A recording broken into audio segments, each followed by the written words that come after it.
Olá pessoal, muito bem-vindos ao nosso canal do YouTube. Para você que faz parte já da nossa comunidade, você já sabe que todas as segundas-feiras e quartas-feiras nós sempre colocamos uma mensagem nova aqui no nosso canal. Quarta-feira a gente coloca uma série especial, exclusiva aqui para o nosso canal, e nas segundas-feiras nós colocamos as mensagens que são ministradas na nossa igreja local, na sede da Igreja Fonte da Vida, em Goiânia. Hoje é segunda-feira e eu tenho a certeza que essa mensagem vai falar muito ao seu coração. Mas antes eu quero te pedir para curtir esse vídeo, se inscrever no canal se você ainda não fez. Isso vai ajudar o algoritmo do YouTube a entregar esse vídeo para ainda mais pessoas e fazer também a sua parte de compartilhar nos grupos de WhatsApp, nas suas redes sociais, para que ainda mais pessoas sejam alcançadas e abençoadas em nome de Jesus. Abre o seu coração, porque Deus vai falar com você.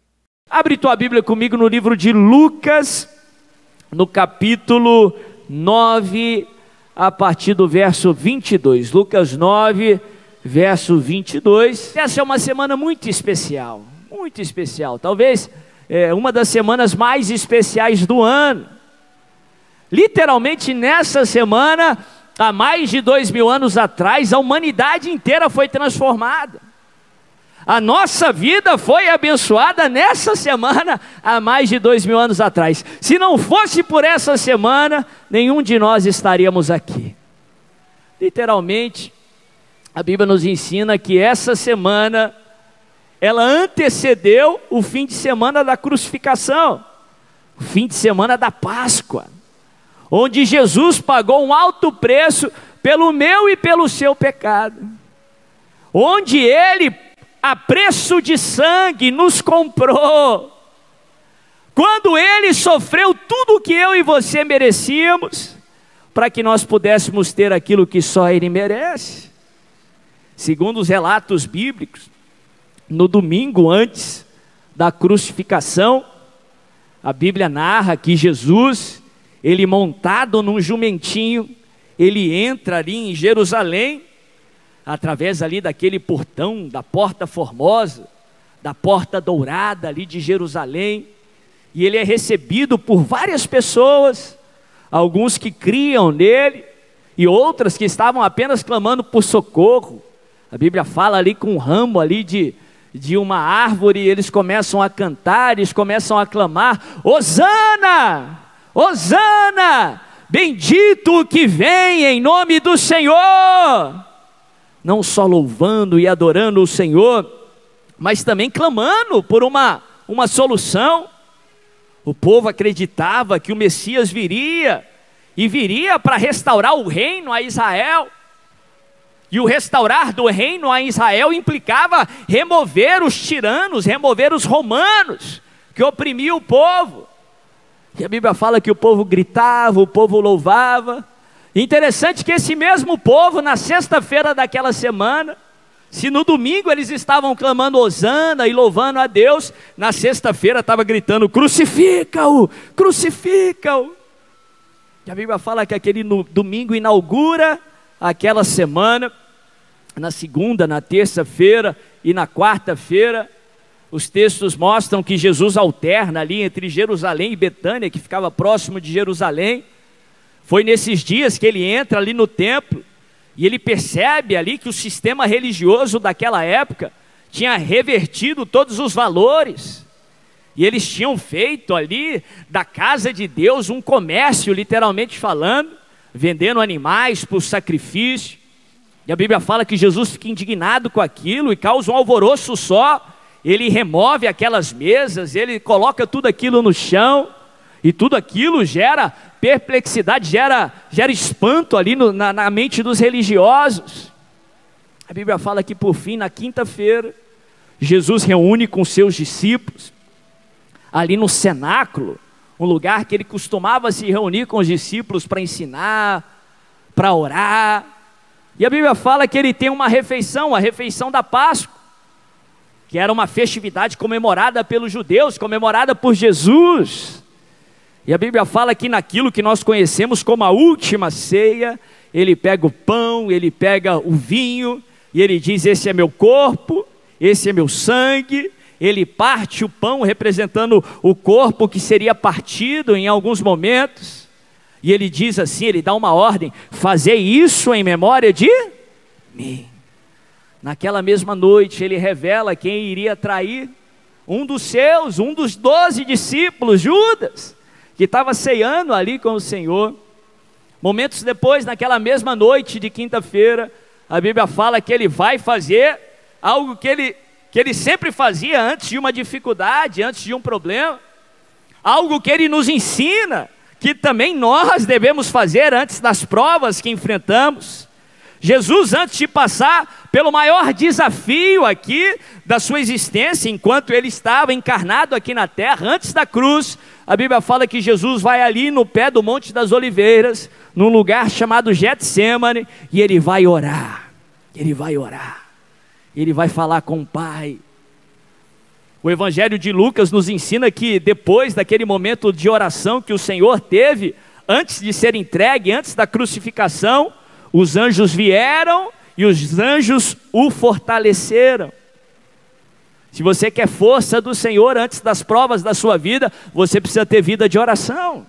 Porque enquanto você ora ao Senhor, Deus não só ouve a sua oração, não só responde a sua oração, como também Ele te fortalece em nome de Jesus. E a Bíblia fala que naquela mesma noite de quinta-feira, Judas veio, ele trouxe os guardas ali, e os guardas levaram Jesus cativo. Jesus foi julgado, e no dia posterior, na sexta-feira, ele é levado ali para aquele lugar chamado Calvário, naquele lugar que tinha uma aparência de caveira, também chamado Gólgota, e ali no Calvário, ele é pregado naquela cruz, e ele carrega todas as nossas aflições, ele carrega todas as maldições, ele carrega sobre si todas as enfermidades, o peso dos nossos pecados, ele carrega a morte que eu e você merecíamos. E a Bíblia fala que ele morre ali no madeiro, e ele entrega o seu espírito ao Senhor. Aí vem o fim de semana, o fim de semana que não só mudou as nossas vidas, como mudou toda a humanidade. Sábado veio, um sábado difícil, os discípulos se dispersaram, a dúvida bateu ali no coração de cada um: será que era, será que não era? Será que o sonho se acabou? Será que a nossa chance de redenção se foi? Mas a Bíblia fala que depois de uma sexta-feira, depois de um sábado escuro, chegou o domingo da ressurreição. E a Bíblia nos ensina que ao nascer do sol, a Bíblia nos ensina que naquele domingo, Jesus ele ressuscita, vencendo a morte de uma vez por todas, vencendo o maior inimigo meu e seu, a morte e o inferno. Jesus ressuscitou e venceu. Uma semana que nos transformou, uma semana que transformou toda a humanidade. E nessa semana eu quero declarar sobre a sua vida, sobre a sua família: você vai experimentar o poder da ressurreição, você vai experimentar o poder da restauração, você vai experimentar o poder de Deus, a melhor semana da sua vida, em nome de Jesus. Alguns instantes antes dessa semana, a Bíblia fala que Jesus, reunindo com seus discípulos, ele fala, ele pronuncia sobre aquilo que vai acontecer, e ele nos ensina tanto sobre como nós também podemos enfrentar as dificuldades do nosso dia a dia, sobre como nós podemos viver a vida que ele projetou que nós vivêssemos. Eu quero ler só esse verso com você, Lucas 9, verso 22, se você está comigo, diga aleluia. A Bíblia diz assim: e disse: é necessário que o Filho do Homem sofra muitas coisas. Fala comigo, é necessário. Mais uma vez, diga, é necessário. Deixa eu ler desde o início, acompanhe comigo. E disse: é necessário que o Filho do Homem sofra muitas coisas e seja rejeitado pelos líderes religiosos, pelos chefes dos sacerdotes e pelos mestres da lei, seja morto e ressuscite no terceiro dia. Fala comigo, terceiro dia. Mais uma vez, diga, o terceiro dia. A Bíblia fala que o Senhor Jesus, dias antes dele ser entregue, enquanto ele caminhava com seus discípulos, ele revela aos discípulos um pouco do que iria acontecer. Ele revela aos seus discípulos um dos propósitos principais da sua vinda aqui na terra. Os discípulos naquele momento não conseguiam entender. E nós aprendemos que isso acontece na palavra de Deus outras vezes. Todas as vezes que Deus vem revelar ao ser humano sobre o futuro, sobre o que vai acontecer, o que Deus vai fazer, o futuro, é sempre maior do que o ser humano consegue entender.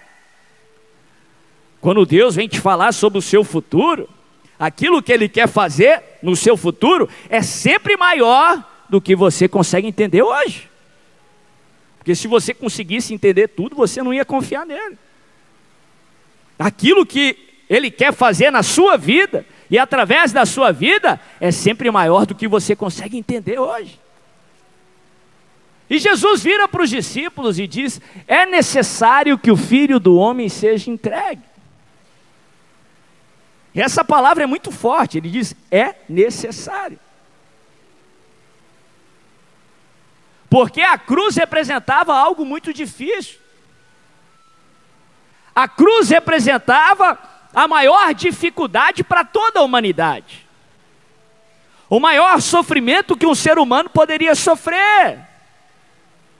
Porque a Bíblia fala que Jesus levou sobre si todas as nossas dores. Ele levou sobre si todas as nossas maldições. Ele levou sobre si o peso do nosso pecado. A pior morte que o ser humano poderia enfrentar, Jesus iria enfrentar. Pela primeira vez o filho ficaria distante do pai. Não por algo que ele tinha feito. A Bíblia fala que aquele que não cometeu pecado, se tornou pecado para que nós nos tornássemos justiça de Deus. Ele estaria distante do pai porque estava carregando, ou estaria carregando, os nossos pecados. A dificuldade da cruz seria tamanha, que o próprio Deus encarnado ali no Getsêmani, antes de enfrentar o que enfrentaria e sabendo o que iria enfrentar, a Bíblia fala que no momento de muita angústia, de muita aflição, a ponto de suar sangue, ele vira para o pai e diz assim: pai, se possível, afasta de mim esse cálice. Se tiver qualquer outra possibilidade, se tiver qualquer outro caminho para redimir a humanidade, para cumprir o propósito, eu gostaria de enfrentar. Se possível, afasta de mim esse cálice, mas seja feita a tua vontade, não a minha. Aprendemos na palavra de Deus que Deus só permite a cruz porque a cruz era necessária. Havia promessas de Deus, havia requisitos da lei que só se cumpririam através de uma morte de cruz. Havia palavras que Deus havia anunciado, que só se cumpririam numa morte ali no Calvário. Não havia outro jeito. Deus só permite aquele sofrimento, Deus só permite aquele problema, Deus só permite aquela cruz, porque aquela cruz era absolutamente necessária. É assim que você deve olhar para todos os problemas que você enfrentar. Nós cremos num Deus soberano que nunca sai do controle. Nós cremos num Deus que pode fazer todas as coisas, e quando Ele age, ninguém é doido para impedir, porque agindo Deus, quem impedirá? Deus só permite um servo dele enfrentar um problema, enfrentar uma dificuldade, enfrentar uma cruz, se os mesmos forem necessários. Paulo, inspirado pelo Espírito Santo, ele nos ensina lá em Romanos 8:28, que Deus trabalha em todas as coisas para o bem daqueles que o amam e que são chamados segundo o seu propósito. Tudo que Deus permite que aconteça conosco é para nos beneficiar. As coisas agradáveis e até as desagradáveis. Se algo for prejudicar o propósito de Deus na sua vida, Deus não permite que aconteça. Ele só permite a cruz se a cruz for necessária. Tem muita gente que pensa que a cruz, o envio de Jesus aqui na terra, foi o plano B do Senhor. Como que se ele tinha um plano perfeito, e de repente aconteceu algo que fugiu do seu controle, e ele teve que trazer uma ideia mirabolante de trazer o seu filho para morrer numa cruz.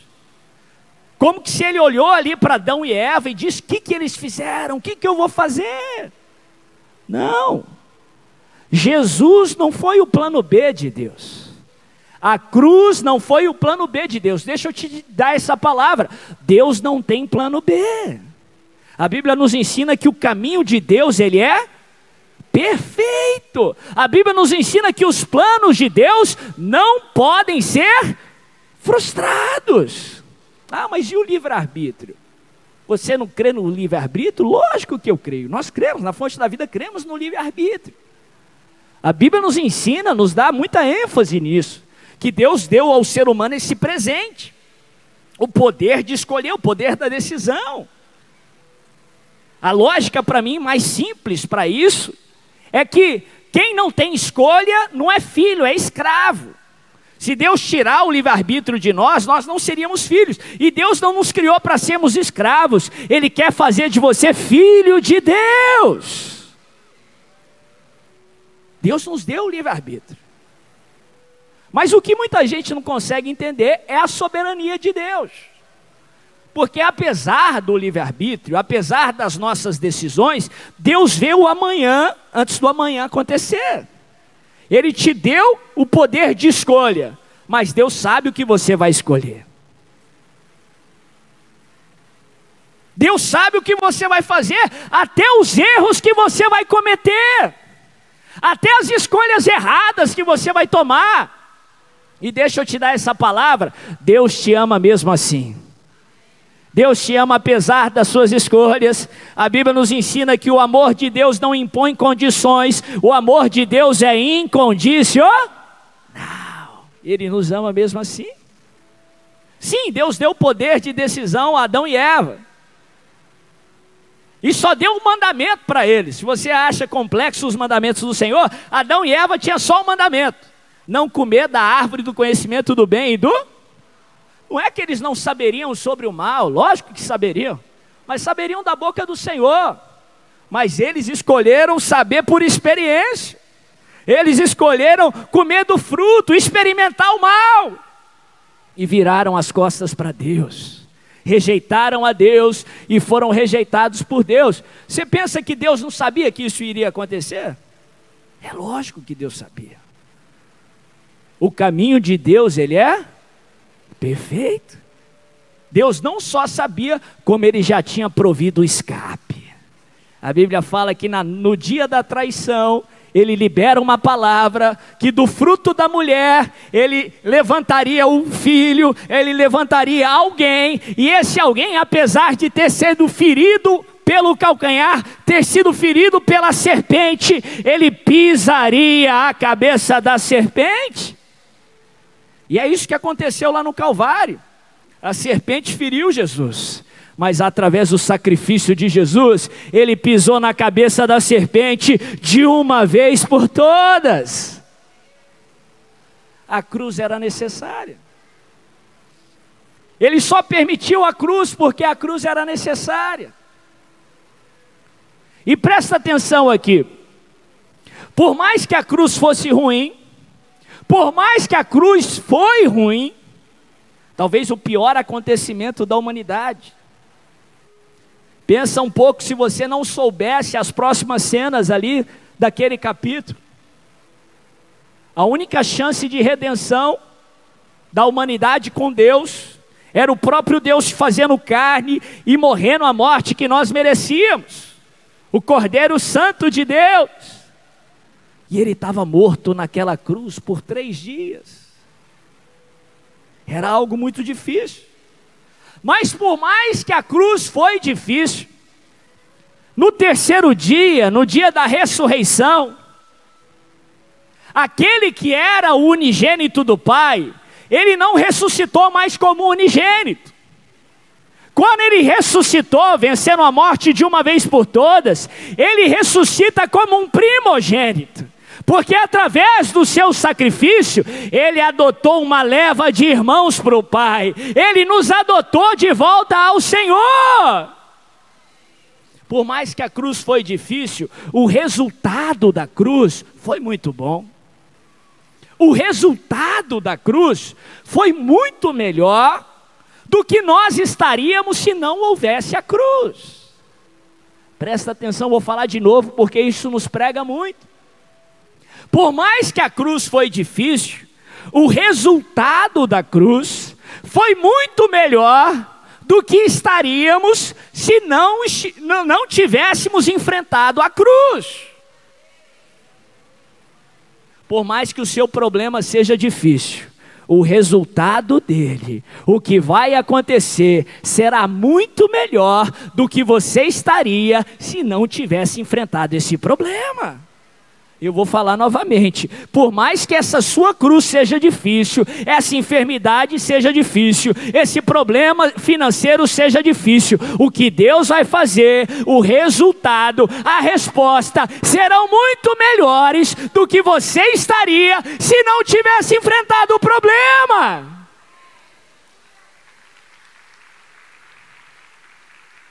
A cruz era necessária. Esse problema que você está passando é necessário. Presta atenção, porque a Bíblia nos ensina que há bênçãos que Deus só nos dá no meio do problema. Tem algo que Deus está gerando no seu coração, que Ele só pode gerar através desse problema. A Bíblia nos fala isso de diversas formas. Tem uma promessa lá em Isaías, no capítulo 45, que o profeta, inspirado pelo Espírito Santo, ele dá a Ciro, que era um gentio, era um rei persa, e ainda assim recebia a promessa do Senhor, uma figura minha e sua, porque nós também somos gentios, não merecíamos estar na família, mas mesmo assim Deus nos escolheu, e nos enxertou na sua família. E ele dá várias promessas lá sensacionais. Se você quiser, leia depois e se prepare e creia que essas promessas se cumprirão na sua vida. Mas ele diz algo muito poderoso. Ele diz assim a Ciro: dar-te-ei os tesouros das trevas. E isso fala muito comigo, porque trevas é uma representação de dificuldade, de problema, de cruz. Tem tesouros que Deus só nos dá no meio das trevas. Tem tesouros que Ele só te dá no meio da batalha. Lembra lá de Davi? Ele para a batalha e ele prepara uma mesa na presença dos seus inimigos. Quando você está na presença dos inimigos? Só no meio da batalha. Quando está em tempo de paz, você não está na frente dos seus inimigos. Tem banquete que Deus só vai te dar no meio da batalha. Tem vitórias, tem bênçãos que Ele só te dá no meio do processo, no meio das suas lutas. Para de questionar a Deus o porquê que aconteceu e confia que você vai experimentar o melhor de Deus. Tem bênçãos que Ele só te dá no meio da luta. Por isso que a luta é necessária. Deus trabalha em todas as coisas para o bem daqueles que o amam, que são chamados segundo o seu propósito. Se Ele permitiu essa cruz, porque essa cruz vai te abençoar. Porque esse problema vai ser uma bênção para você. Você pode não estar vendo agora, mas confia que aquele que prometeu, Ele é fiel e Ele é poderoso para cumprir. Deus não te faz sofrer em vão. Ou melhor, Deus não permite que você sofra em vão. Se Ele permitiu a luta, é porque Ele tem um propósito, Ele tem um plano, e seus planos nunca são de mal, são sempre de paz, nunca são para te prejudicar, e sempre para te abençoar. Presta atenção, Deus não te faz nem esperar em vão, porque para a natureza humana, a espera é um sofrimento. Para uns mais do que para outros. Mas em via de regra, o ser humano não gosta de esperar. Deixa eu te dar essa palavra. Deus não permite que o ser humano espere em vão. Se Ele está permitindo um momento de espera, presta atenção aqui, é porque até a espera é necessária. Sabe por que não aconteceu ainda? Porque essa espera é necessária. Sabe por que não aconteceu ainda? É porque a espera não vai te prejudicar, não vai te atrasar, é porque até a espera vai ser uma bênção para você. Para de questionar a Deus pela espera e confia naquele que te prometeu. Confia na sua soberania. Confia que o caminho dele é perfeito para você. A Bíblia nos ensina isso de diversas formas. A Bíblia fala que Deus tirou o povo com mão poderosa ali do Egito. E a Bíblia nos ensina que Deus não fez o povo ir para Canaã, para a terra da promessa, pelo caminho mais perto. Pelo contrário, a Bíblia fala que foi do agrado de Deus fazê-los percorrer o caminho mais longo. Olha que brutal aí para a natureza humana.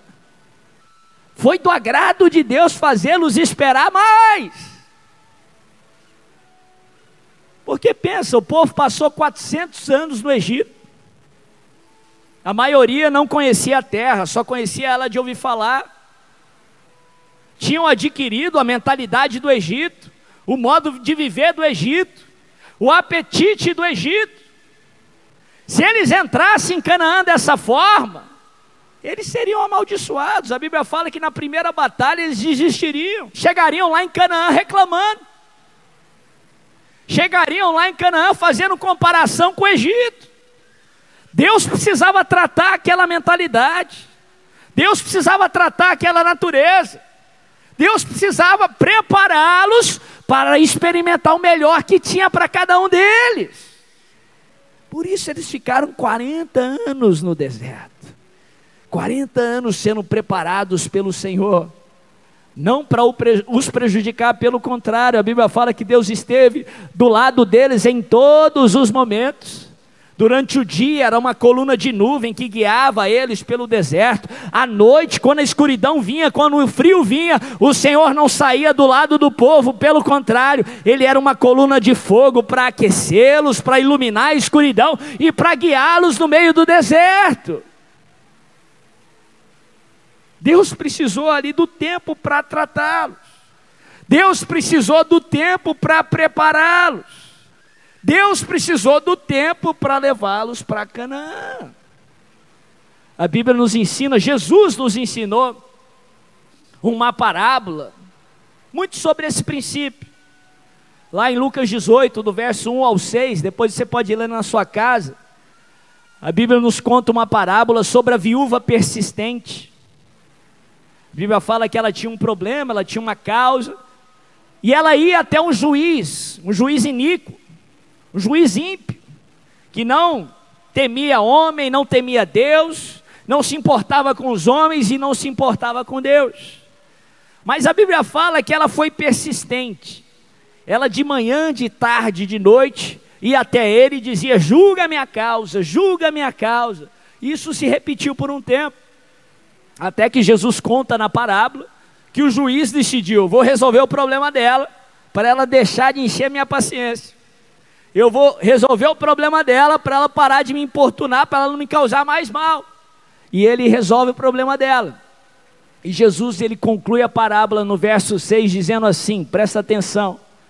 Ele diz: não fará, pois, Deus justiça aos seus escolhidos que clamam a Ele de dia e de noite? Aí ele responde a pergunta dizendo assim: digo-vos, pois, que depressa lhes fará justiça. Em outras palavras, Deus te ama muito para te fazer esperar em vão. Se Ele está fazendo você esperar, é porque até a espera é para o teu benefício. É porque a espera vai contribuir com você.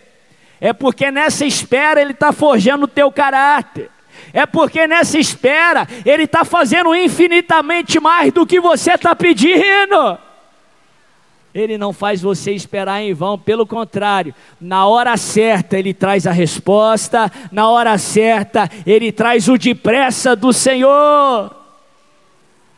A Bíblia nos ensina que Jesus, Ele vira para os discípulos e diz: é necessário que o Filho do Homem seja entregue, seja rejeitado, seja colocado ali na mão dos religiosos, seja morto, mas no terceiro dia Ele vai ressuscitar.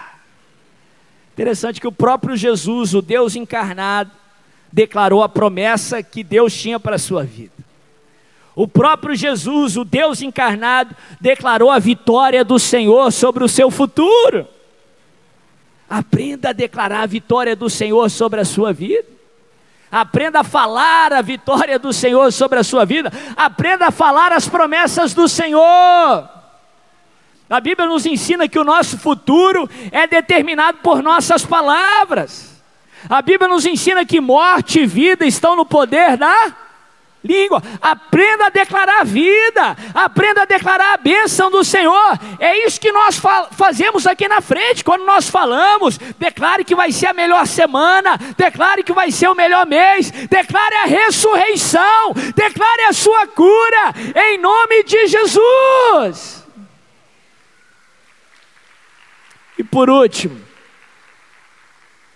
interessante que Jesus fala que no terceiro dia Ele iria ressuscitar. Por mais que o processo fosse difícil, por mais que parecesse impossível, a data da ressurreição já tinha sido marcada pelo Senhor. Por mais que esse problema seu seja difícil, deixa eu te falar que esse problema não vai ser o seu fim. Esse problema é só um momento, é só um processo, não é um estado permanente. E o terceiro dia já foi marcado pelo Criador. O dia da sua cura, o dia da sua vitória já foi marcado nos céus. É questão de tempo para a ressurreição, para a salvação, para a sua vitória chegar nas suas mãos.